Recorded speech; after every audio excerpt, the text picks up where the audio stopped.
Caroline, tu nous enseignes le yoga, en tout cas on pratique le yoga quand on vient ici. Est-ce que tu pourrais nous parler de ton expérience du yoga plus largement, comment tu l'as appris, comment tu le vis? Alors, je m'occupe de la coccinelle que j'ai sur la main. Hop. Voilà. Alors, ma rencontre avec le yoga a démarré, j'avais 24 ans. Je venais d'être reçue au concours d'enseignement. Et j'étais, de par mon vécu de jeunesse, tout ça, j'avais beaucoup de tensions physiques et beaucoup d'amis qui étaient beaucoup plus souples que moi. Et mon état de raideur m'inquiétait. Et je me suis dit, oh là là, mais quand même, Caroline, si tu files du mauvais coton, dans 10 ans, si ça se trouve, si tu t'en occupes pas, ça va aller mal pour toi. Donc j'ai démarré le yoga comme ça. Et il y avait donc, j'enseignais à Toulouse au lycée Saint-Cernin. Et il y avait donc à côté du lycée Saint-Cernin un cours de yoga. Et je m'y suis inscrite et j'y suis allée. Donc c'était un cours de Hatha Yoga traditionnel, selon les enseignements d'un maître indien qui est relativement peu connu, qui s'appelle Sri Satchitananda Yogi. Il est même dit 3 fois Sri, donc Sri, Sri, Sri Satchitananda Yogi. Et ce maître donc est décédé à l'heure d'aujourd'hui, passé 90 ans. Ce maître n'a pas monté d'école à proprement parler, donc il ne fait pas partie des grands courants du yoga. En revanche, il est très respecté et reconnu, et connu également parce qu'il est resté plus de 40 ans en silence. Donc on l'appelle le yogi silencieux. Je suis désolée, j'ai tapé dans la caméra. Tout va bien. Donc ce yoga postural, donc, comme la plupart des gens qui démarrent le yoga, m'a apporté un mieux-être physique. Je dirais que dans un premier temps, ce que m'a apporté le yoga de plus important, et ça a été dans les années qui ont suivi, donc dans les années qui ont suivi, j'ai été mutée dans les Yvelines, donc en région parisienne, dans la région de Versailles, et j'ai cherché un autre cours de yoga. J'ai trouvé un enseignant qui pratiquait un yoga beaucoup plus doux, qui s'appelle le yoga selon l'enseignement de Desi Kachar. C'est un yoga qui me correspondait moins, parce que je suis d'une nature plus dynamique. Et dans l'état d'esprit, c'était un yoga très progressif, très adapté, que je trouvais moins intensif, même si la notion d'intensité varie selon la personne et le vécu intérieur, et non pas selon la technique et la pratique. Et ensuite, donc, j'ai rencontré la personne qui m'a formée, qui s'appelle Bernadette Nevers. Et étonnamment, cette personne a été formée par le même maître, qui, je le répète, n'a pas fondé d'école. Pour aller se former auprès de lui, il fallait se déplacer en Inde, demander une transmission de maître à disciple, et s'il acceptait, donc ça prenait le temps que ça prenait. Et voilà, donc c'était une transmission individualisée quelque part. Donc Bernadette avait été formée par cette personne, est devenue professeure de yoga, a eu envie de transmettre. Et j'ai été tout à fait touchée par la profondeur de ses acquis.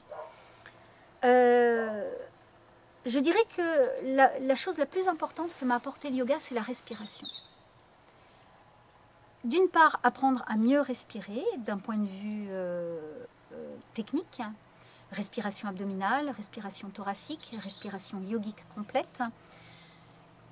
Également, le yoga m'a apporté la conscience de la respiration, c'est-à-dire comment je respire.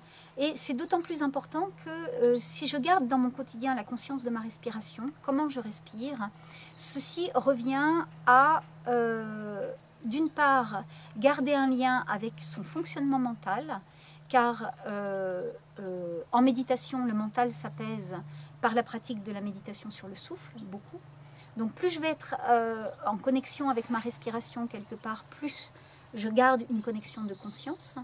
Et d'autre part, ça permet également de jauger son état de stress, car une des premières manifestations du stress, c'est des transformations de la respiration spontanée, avec évidemment des blocages, des arythmies, un manque de profondeur. Donc tu arrives à t'analyser ou à analyser ton ressenti en fonction de ton souffle? Ah, tout à fait, c'est une de mes premières manifestations. Les deux premières manifestations de stress sont une altération de la respiration et la deuxième manifestation, c'est un déficit hydrique, c'est-à-dire une soif avant la soif. Donc, quelles que soient les circonstances, que je sois au travail, que je sois au volant de ma voiture ou que je sois dans mon quotidien, peu importe, je suis en relation avec ma respiration. On va dire, c'est devenu une habitude. Et donc, je sens donc mon état de stress en fonction de comment je respire. Donc ça, c'est vraiment très très utile. Également, je dirais que, et ça peut être utile également, je faisais du yoga avant de savoir que je faisais du yoga. Mon premier yoga, c'est lorsque je prenais mon vélo, je mettais les sacoches sur mon vélo et je partais à l'aventure, 1 semaine, 2 semaines, 3 semaines, 1 mois. J'aimais beaucoup les régions montagneuses. J'aime grimper, à pied, à cheval, à vélo. J'aime grimper. En canoë, c'est plus difficile. Et en grimpant, n'ayant pas une pratique du vélo sportive quotidienne, mais ayant toujours eu des capacités physiques qui me permettaient de le faire, 1 fois ou 2 fois dans l'année, lorsque je grimpais, je montais un col. Les cols, c'est long, hein, ça dure une dizaine de kilomètres ou plus. Sans avoir du coup une pratique extrêmement sportive.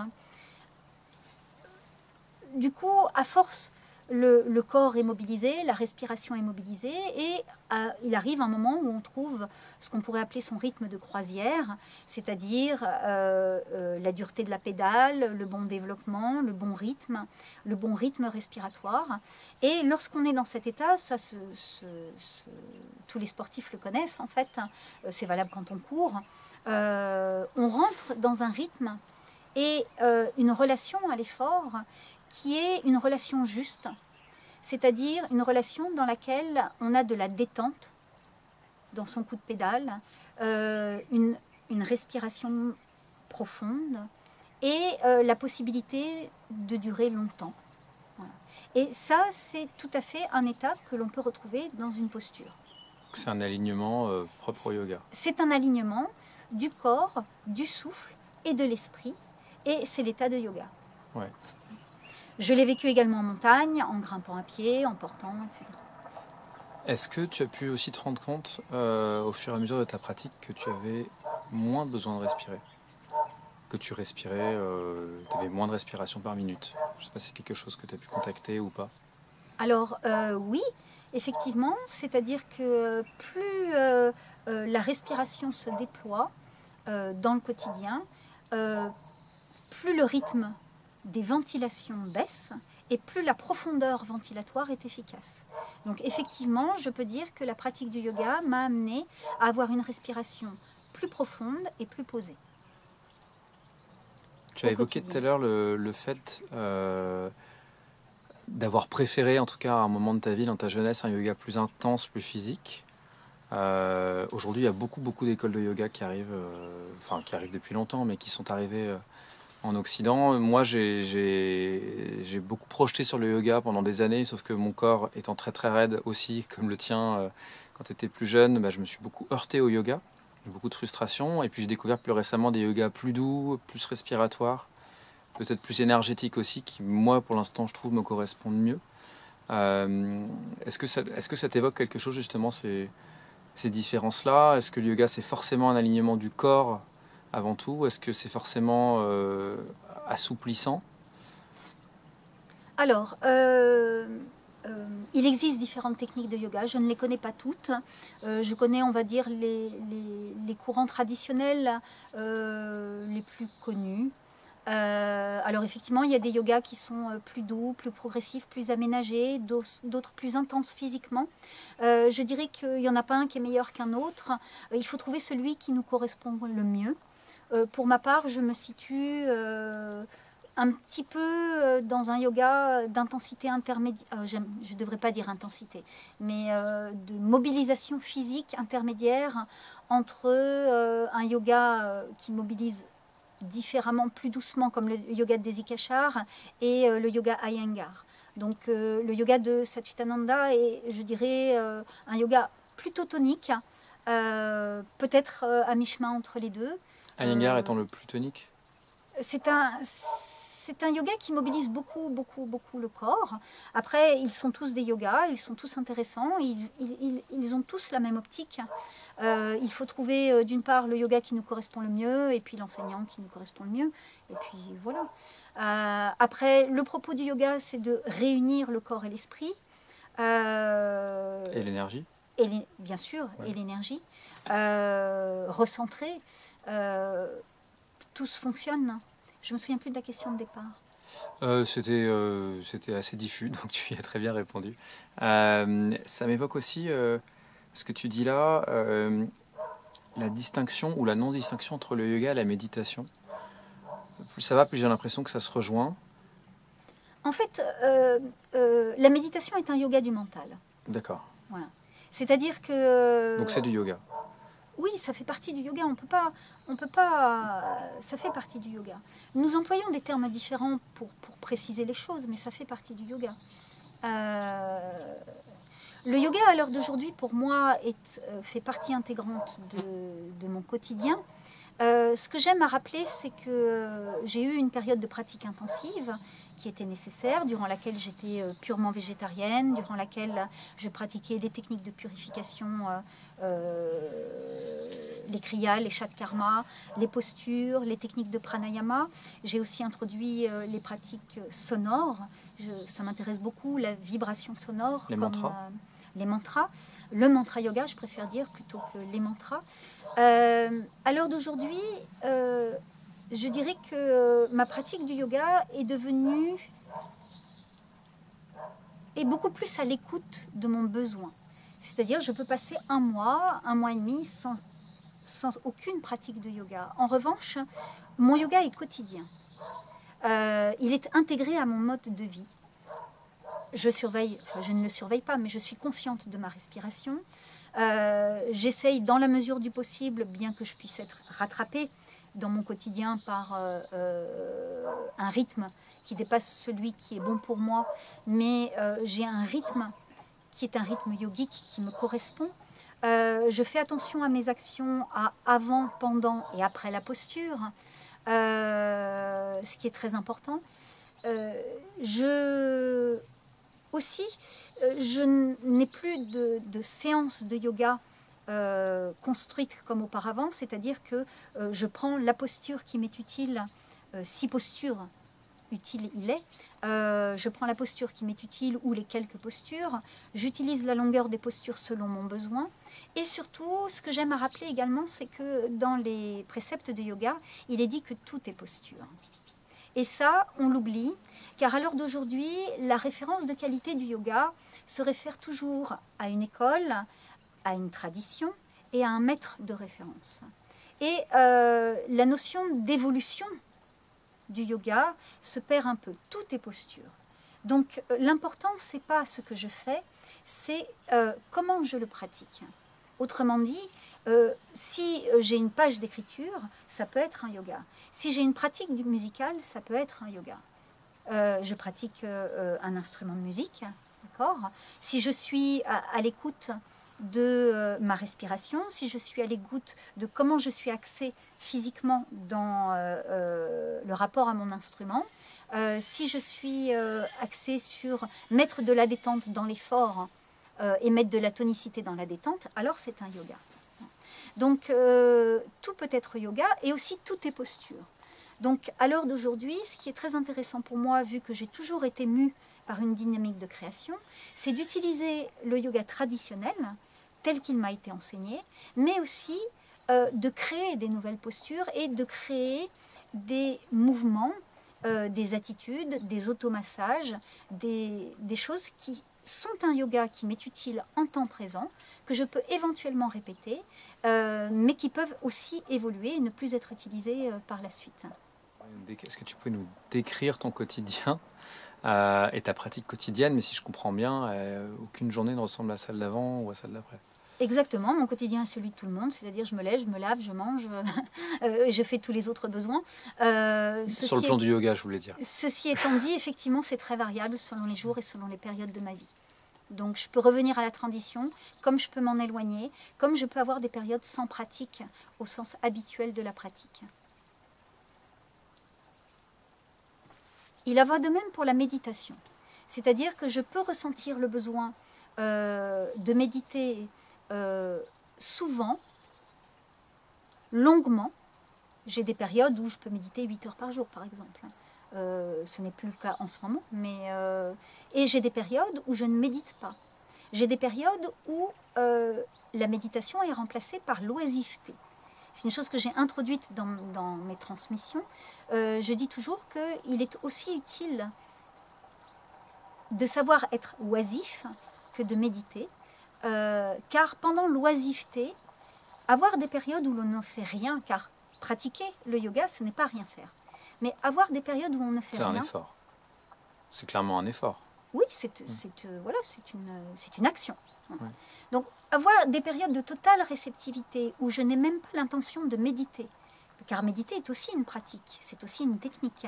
Donc, si je pratique, si je suis juste là, sans rien faire, juste là, eh bien, ça, c'est très utile.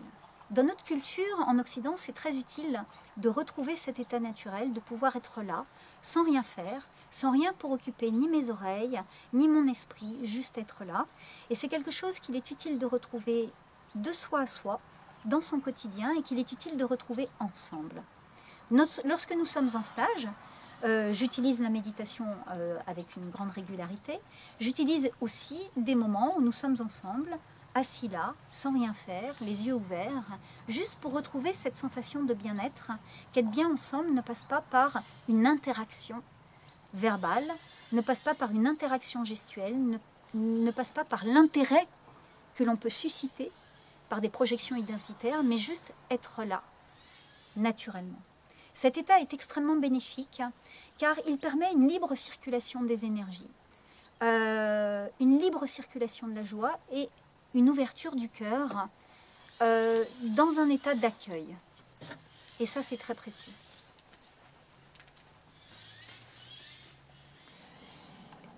Alors, quand tu parles d'oisiveté, est-ce que ça peut aussi vouloir dire laisser son esprit vagabonder, par exemple? Ou est-ce que c'est forcément être connecté à l'instant présent, à ce qui nous entoure? Alors, la réponse à cette question, si je parle en temps présent, de par mon cheminement de vie, ces états d'oisiveté, ces moments d'oisiveté sont, pour moi en tous les cas, des moments où je ne pense pas. Donc où je suis pleinement dans l'instant. Mais pour beaucoup de gens, c'est un effort, ça. Non. C'est une action. Oui, non, c'est juste un état de l'instant présent. Après, je ne sais plus, je n'ai plus beaucoup de moments dans ma vie, et tant mieux, hein, où je suis beaucoup animée par des pensées.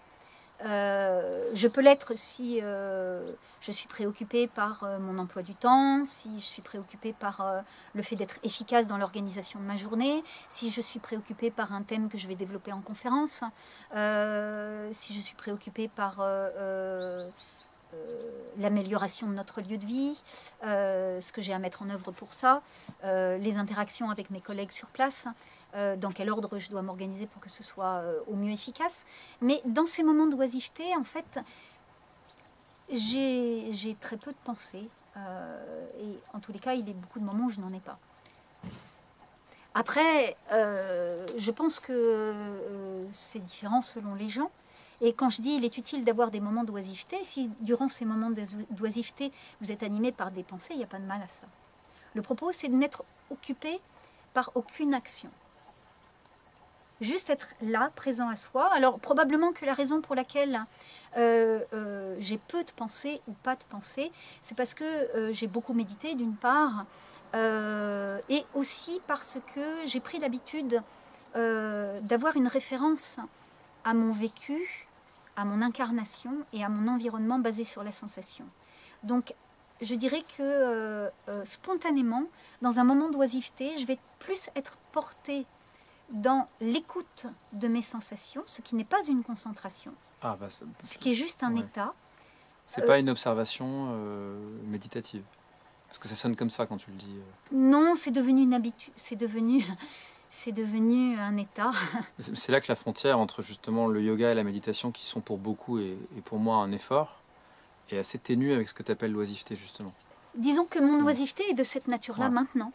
Je dirais ça, comme ça par voie de conséquence. Donc Et quand donc, tu j'ai pris- médites, tu es dans une intensité beaucoup, enfin tu es dans une vraie intensité qui n'a rien à voir avec quand tu es oisive. Oui, oui, oui. Ouais. Oui, effectivement, la différence porte sur l'intensité et sur le fait qu'en méditation, je vais vraiment intentionnellement porter mon attention oui, avec plus d'intensité, c'est juste. C'est juste. D'accord. Je dirais que l'oisiveté est un repos. La méditation, même si la conséquence est reposante, la méditation est un travail pour moi. Elle fait partie intégrante de mon travail de recherche d'ailleurs. Donc lorsque je suis en méditation, je suis en travail. Lorsque je suis dans l'oisiveté, je suis dans un repos total. Et ce repos total est à introduire dans nos vies, car l'Occident est déformé par le fait que le repos soit lié à une occupation Et au qui divertissement. divertit. Ouais. Il n'y a aucun mal à avoir ces divertissements, mais la lecture, l'écoute de la musique, la télévision, les vidéos sont des distractions considérées comme reposantes, et je les utilise aussi comme toute vie avec ses multiples facettes, mais ce n'est pas un repos en soi. On n'est pas présent à soi en tout cas. On n'est pas présent à soi, effectivement. Ouais. Sauf que, et la boucle sera peut-être bouclée, sauf que pour la plupart des gens, je pense, en tout cas pour moi, et c'est peut-être pas le cas pour toi, être présent à soi, c'est un effort. C'est pas du tout inné, facile et évident et reposant en fait, paradoxalement. Voilà, alors ça devient... Mais c'est un muscle, hein, j'imagine. C'est quelque chose Après, qui se retrouve progressivement, j'imagine. Alors, il est probable que je sois venue avec plus de facilité que d'autres, je ne sais pas. Donc tu nous disais tout à l'heure que ce que le yoga t'a apporté de plus précieux, c'est la conscience de ta respiration. Et du coup, tu faisais le lien avec la méditation qui est une forme de yoga, un yoga du mental. Si on se concentre sur la méditation quelques minutes, qu'est-ce que ça t'a apporté ça spécifiquement? Parce que c'est aussi quelque chose que tu nous fais faire ici beaucoup. Alors, je dirais que historiquement, ce que m'a apporté comme ouverture la méditation, ça peut paraître paradoxal, mais c'est aussi la respiration. C'est-à-dire ce que j'appelle le souffle ou la respiration atmique, en fait, qui est une respiration de l'être. Lorsque le mental s'apaise et que la conscience s'ouvre, il y a une autre respiration que j'appelle la respiration atmique et qui est la respiration de l'être. Donc, quand je dis ce que m'a apporté de plus précieux le yoga, c'est probablement la respiration. Je parle plus d'une respiration physique. Et lorsque je parle de la respiration atmique, je parle de la respiration de l'être. Si on prend un tout petit peu de temps pour rentrer dans le sujet de la méditation, tel que tu nous l'enseignes ici, tu nous enseignes d'abord d'observer notre respiration. Oui. Ce que tu appelles les sensations liées à la respiration. Les sensations liées à la respiration et dans la zone nasale, ce qu'on appelle anapana. Anapana, oui. Plus tard, moi, tu m'as suggéré pour m'aider à mieux méditer, d'aller faire une retraite vipassana, où j'ai appris, après anapana, à observer les sensations dans mon corps de manière équanime, et que je pratique de temps en temps. est-ce qu'il y a d'autres façons de méditer? Est-ce qu'il y a d'autres techniques que tu as pu éprouver qui sont utiles? Est-ce que méditer au-delà de son corps, méditer sur une idée, méditer sur quelqu'un, méditer sur une cause, méditer sur un paysage, sont des choses qui peuvent être, par exemple, utiles, Alors, constructives? il y a plusieurs choses dans ta question. Alors, il y a les différents supports de la méditation, première partie de ta question. Donc, j'utilise effectivement comme support de dans la technique de méditation que je transmets, ce que j'utilise comme support, c'est l'observation des sensations. Cette observation des sensations, de façon à avoir un rapport physique à notre incarnation de plus en plus fin, car les impulsions de notre conscience dans notre vie incarnée se manifestent par des sensations. Et ceci permet donc petit à petit d'affiner nos perceptions. Elles deviennent de plus en plus sensibles, subtiles, dans le registre de notre ouverture d'être. Alors, dans les techniques de méditation, lorsque j'étais par exemple au Ladakh, quand j'avais 27 ans, je suis partie à la rencontre du bouddhisme et j'ai choisi donc d'aller dans le nord de l'Inde, dans l'Himalaya, et d'aller au Ladakh.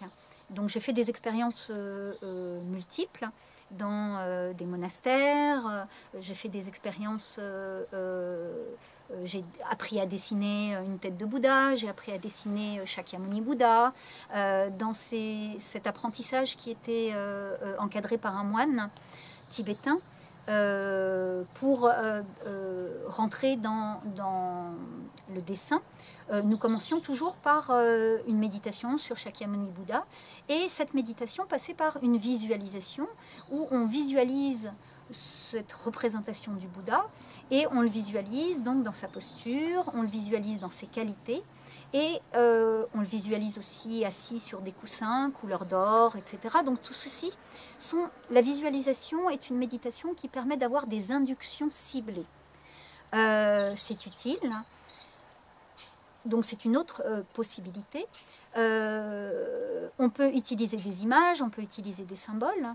La raison pour laquelle je préfère apprendre à méditer, même si je peux utiliser la méditation sur les couleurs, je n'utilise pas de symboles, j'utilise la méditation par les couleurs, et quand je l'utilise, quand on porte notre pensée sur une couleur, par exemple dans la paume des mains, par exemple dans une région du corps, cette proposition est liée au fait que j'ai une perception de la nécessité d'un réajustement énergétique et que la visualisation d'une couleur à un endroit du corps, par exemple, va amener un ajustement énergétique qui est favorable à l'ouverture au cours de la méditation. Donc j'utilise ce support en termes de visualisation par la couleur, je l'utilise en suggestion individuelle et je l'utilise en suggestion collective dans le groupe.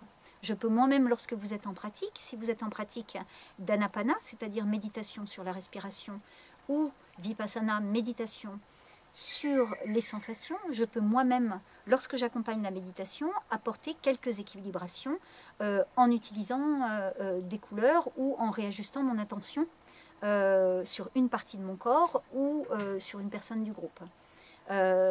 Ceci, je l'utilise à des fins de rééquilibration.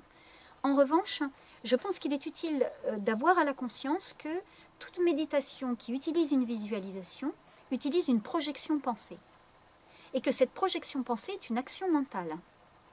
Que cette action mentale a donc une mobilisation et que cette mobilisation est différente de l'affinement par la perception de la sensation à laquelle je fais référence pour petit à petit donc permettre un réajustement de notre perception, de nos choix et du ressenti de nos impulsions de conscience qui ne passent pas par une identification mentale mais par une impulsion qui va guider nos choix, c'est-à-dire on va y aller.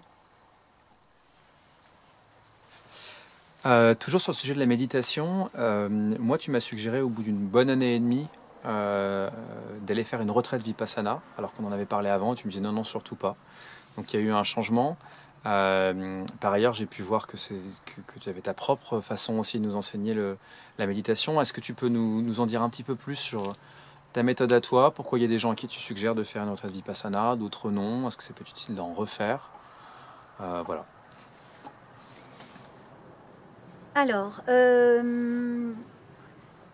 les retraites Vipassana durent 10 jours. C'est un travail extrêmement intense. C'est une expérience unique. En ce sens que je pense qu'il n'y a pas d'autres circonstances dans lesquelles on peut avoir un vécu aussi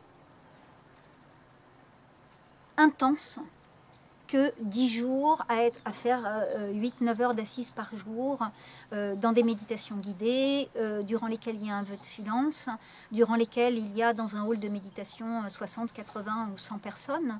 C'est une expérience unique en soi et il y a toujours un avant et un après. Dans les retraites Vipassana, je dirais que je conseille de faire cette expérience intensive pour l'intensité de l'expérience. Ce que je ne propose pas moi. Et cette intensité est de toute manière quelque chose d'utile ensuite, car il reste un acquis. C'est-à-dire qu'une fois qu'on a vécu cette intensité-là, lorsqu'on se met en assise, tout de suite, on a une efficacité dans la pratique méditative qui est liée à l'intensité de cette expérience. Et je pense que tu as dû en faire l'expérience dans tes propres méditations autonomes entre comment tu pratiquais avant et après par rapport à cet acquis.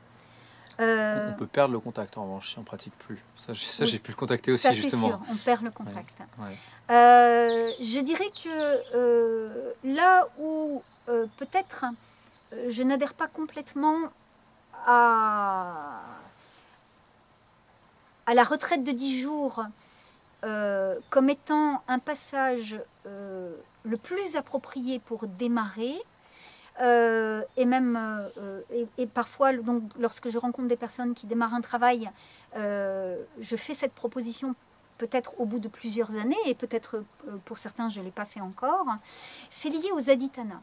Les adhitanas dans la pratique de Vipassana sont des assises durant lesquelles on fait vœu de ne pas bouger physiquement. Donc on prend une posture assise et on ne la bouge pas pendant 1 heure.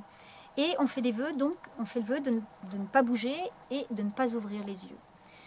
Dans la pratique de ces adhitanas, il y a une conséquence fâcheuse qui est que par force de volonté, par force de contrôle et par manque d'équanimité, il y a dans le groupe qui pratique cet adhitana des personnes qui auront suffisamment d'équanimité pour vivre une adhitana, mais la majorité donc, va vivre cette contrainte sous une forme qui va avoir pour conséquence de générer de la rage, c'est-à-dire une colère, et que l'on contient.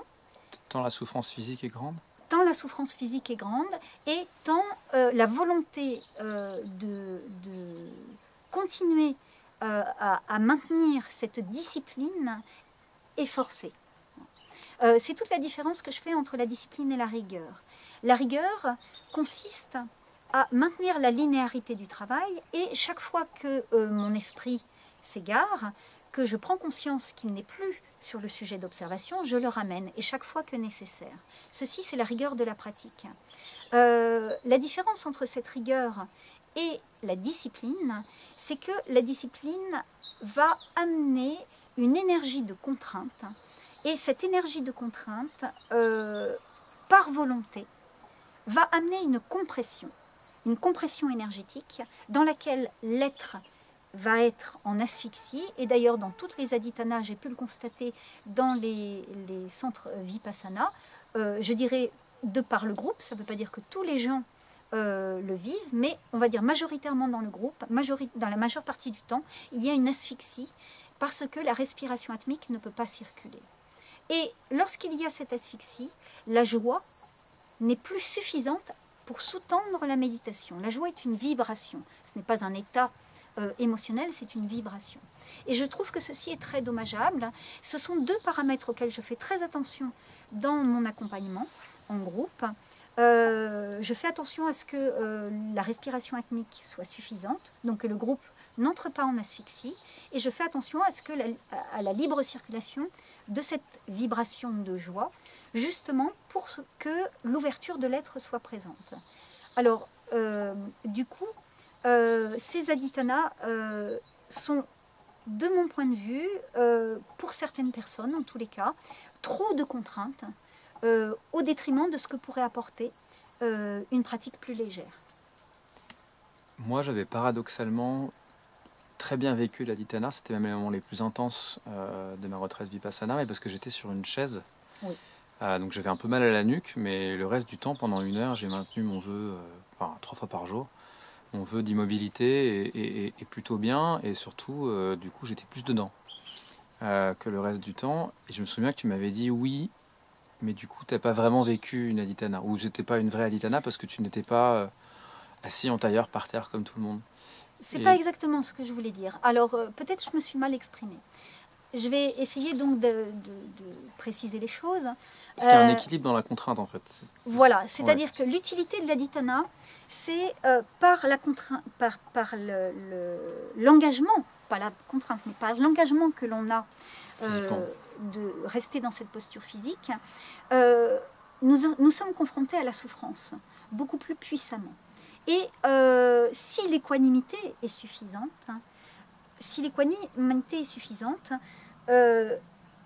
les sankaras, ce qu'on appelle les sankaras, c'est-à-dire les empreintes souffrantes très profondes, peuvent émerger.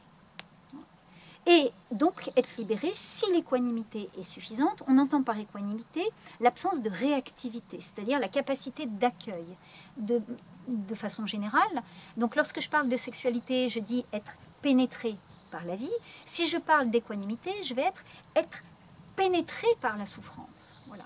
Et être traversé par cette souffrance et par l'absence de réactivité, permettre que petit à petit, comme le bouchon, comme dans une cocotte minute, en fait, elles sortent. C'est ce qu'on appelle la libération des sankaras, c'est-à-dire des empreintes mémorisées, souffrantes.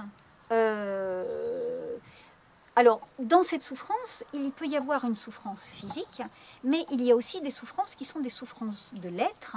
Par exemple, pour faire le lien avec la sexualité, par exemple, lorsqu'on parlait des désirs, de la réactivité au désir, de la recherche du désir, des stimulations, tout ça, ce sont des souffrances, engendrent d'autres types de souffrances. Donc il y a dans la souffrance physique enregistré tout un tas de souffrances, mais qui se manifestent physiquement. Et donc, être traversé, être confronté à cette souffrance est nécessaire comme outil pour développer notre équanimité. Donc en ce sens, ce que je voulais dire, c'est que les adhitanas vécus dans une posture assise moins contraignante étaient un facteur favorable pour te permettre de développer l'adhitana pendant une période. Il pourra éventuellement être utile de pratiquer des adhitanas dans une posture assise qui était peut-être moins confortable, de façon à rencontrer certaines souffrances. Mais je ne dis pas que c'est une nécessité.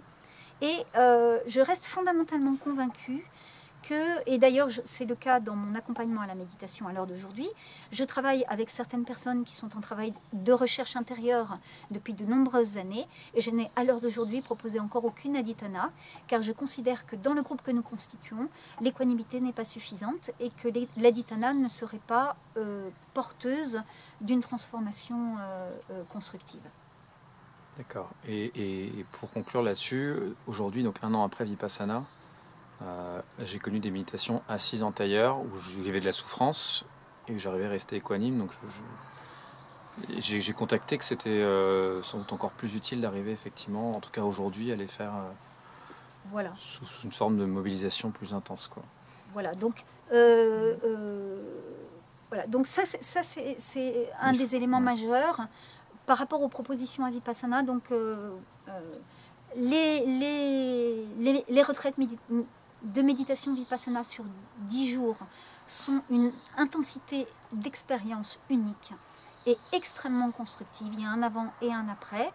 Et Ceci ne m'empêche pas de proposer un accompagnement dans lequel je surveille certains paramètres et notamment également, pour en connaître les écueils, veiller à éviter un enfermement dans la méditation. Je connais un certain nombre de gens que j'ai rencontrés qui méditent avec conviction, avec beaucoup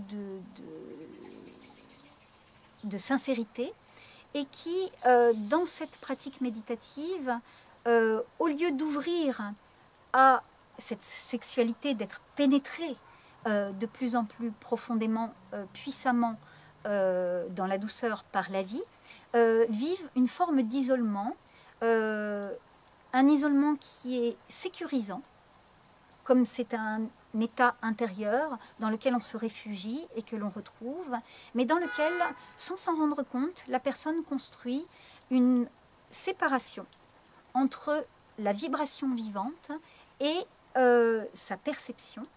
Et la personne croit vivre une méditation dans laquelle son équanimité grandit parce qu'elle y trouve un apaisement et un confort, mais malheureusement, les stimulations et les fréquences de vie ne traversent pas cet isolement. Donc, et d'ailleurs, dans les auras, cet isolement est comme une concrétisation énergétique qui fait une petite protection, une petite bulle, voilà, dans laquelle la personne s'intériorise. Et si elle se trouve dans un confort dans cette intériorisation, elle peut la construire de façon de plus en plus élaborée.